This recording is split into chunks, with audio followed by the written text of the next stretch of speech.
Tuan-tuan, anak seorang Allah tentukan, anak dua Allah tentukan, anak tujuh Allah tentukan, anak sembilan Allah tentukan. Tak ada anak, Allah sebut dalam Quran, aku yang tentukan.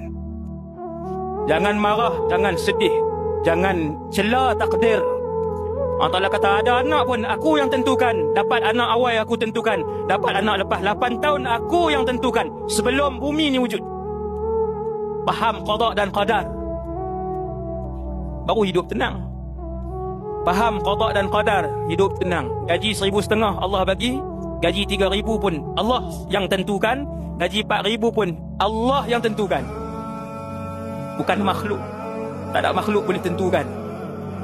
Allah yang tentukan berapa kali bilah kipas ni berpusing.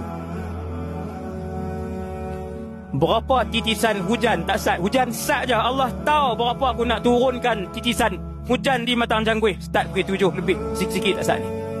Di dalam pengetahuan Allah. Kita sakit, Tuhan tak tahu kita sakit. Kalau berapa titik hujan pun Allah tahu. Kita sakit, Allah tahu tak? Allah tahu. Jalla Jalaluh. Sebab tu mengadu dengan Allah.